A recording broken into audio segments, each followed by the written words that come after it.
ഇപ്പം എന്താ സംഭവം നടന്നത്? ഇപ്പോൾ ഒരു സംഭവം നടന്ന് നിങ്ങൾ ശ്രദ്ധിച്ച, കഴിഞ്ഞ ഗവൺമെൻറ്റിൻ്റെ കാലത്തൊരു തീരുമാനമെടുത്ത് പോണ പോക്കിൽ മുനമ്പം ഞാനൊരു വാചകം പറയുന്നുണ്ടായിരുന്നു. അവിടെ രണ്ട് മതവിഭാഗങ്ങളെ ശത്രുക്കളാക്കാൻ വേണ്ടി നടത്തുന്ന ഒരു ശ്രമമാണ് അവിടെ നടന്നത്. അതിന് അന്നത്തെ സർക്കാർ കൂട്ടുനിന്നു പറഞ്ഞില്ലേ? ഇവരെല്ലാവരും അവിടെ ചെന്ന് പറഞ്ഞാൽ എന്താ, ഞങ്ങൾ നിങ്ങളെ കുടിയൊഴിപ്പിക്കില്ല അല്ലേ? ഇപ്പോൾ പോണ പോക്കിൽ വഖഫ് ബോർഡ് ചെയ്തതെന്താ? ഏത് വഖഫ് ബോർഡാണ്? ഞങ്ങൾ വെച്ചിട്ടില്ലല്ലോ വഖഫ് ബോർഡ്. കഴിഞ്ഞ ഗവൺമെൻറ്റിൻ്റെ കീഴിലുള്ള പൊളിറ്റിക്കൽ അപ്പോയിൻമെൻ്റ് ആയിട്ടുള്ള വഖഫ് ബോർഡ് പോണ പോക്കിൽ ഇത് പോർട്ടലിൽ രജിസ്റ്റർ ചെയ്തിട്ട് പോയി. ഇനി സാധാരണ വഖഫ് ലാൻഡ് രജിസ്റ്റർ ചെയ്യുന്നത് അതിൻ്റെ മുത്തവല്ലിയാണ്. ഇവിടെ വഖഫ് ബോർഡ് തന്നെ അത് പോർട്ടലിലേക്ക് പെടുത്തിയിരിക്കുകയാണ്. മനസ്സിലാക്കിക്കൊള്ളണം എന്താ അവരുടെ ഉദ്ദേശം. ഇവർ രണ്ടു കൂട്ടരും ഒരേ പാതയിൽ സഞ്ചരിക്കുന്നവരാണ് എന്ന് ഒരു രാഷ്ട്രീയ ആരോപണം ഞാൻ പ്രതിപക്ഷ നേതാവെന്ന നിലയിൽ ഉന്നയിച്ചിട്ടുണ്ടായിരുന്നു. അതിന് അടിവരയിടുന്ന നടപടിയാണ് പോണ പോക്കി ചെയ്തത്. ശരിക്കും വഖഫ് ഭൂമിയാണ് എന്ന് എസ്റ്റാബ്ലിഷ് ചെയ്താൽ ഇവർ എൻക്രോച്ചേഴ്സാണ് അല്ലേ? ഇവർ കയ്യേറ്റക്കാരാണ് അല്ലേ?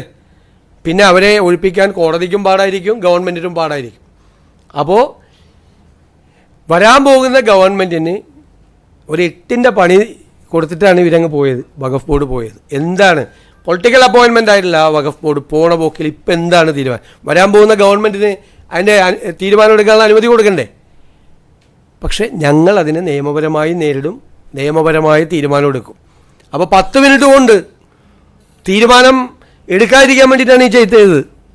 10 മിനിറ്റ് കൊണ്ട് തീരുമാനം എടുക്കാൻ പറ്റാവുന്നൊരു കാര്യം ആ 10 മിനിറ്റ് കൊണ്ട് തീരുമാനം എടുപ്പിക്കാതിരിക്കാൻ വേണ്ടി മനഃപൂർവ്വമായി രാഷ്ട്രീയമായി ചെയ്തതാണ്.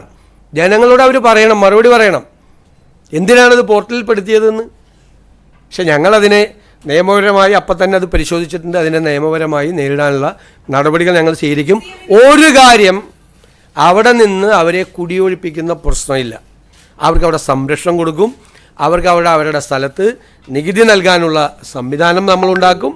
അതിൻ്റെ നിയമപരമായ എല്ലാ തടസ്സങ്ങളും നമ്മൾ 10 മിനിറ്റ് എന്ന് പറഞ്ഞതിന് ശേഷം ഈ വഖഫ് ബോർഡ് ഉണ്ടാക്കിയ നിയമപരമായ പ്രശ്നങ്ങളാണ്. മനസ്സിലായ? വഖഫ് ട്രൈബ്യൂണലിനെ കൊണ്ട് പോലും വഖഫ് ട്രൈബ്യൂണലിൻ്റെ തീരുമാനം പോലും വഖഫ് ബോർഡ് പോയി സ്റ്റേ ചെയ്യിപ്പിച്ചു. അറിയാലോ എന്തായിരുന്നു ആ ഗവൺമെൻറ്റിൻ്റെ സ്റ്റാൻഡ് ഇക്കാര്യത്തിൽ? ഇവരെ മതപരമായി ഭിന്നിപ്പുണ്ടാക്കാനുള്ള സംഘപരിവാറിൻ്റെ അതേ അജണ്ട അതിന് കൊട പിടിച്ചു കൊടുക്കുകയാണ് CPM നേതൃത്വം വഹിക്കുന്ന ഗവൺമെൻറ് ചെയ്തത്. ക്ലിയർ ആയല്ലോ? അപ്പോൾ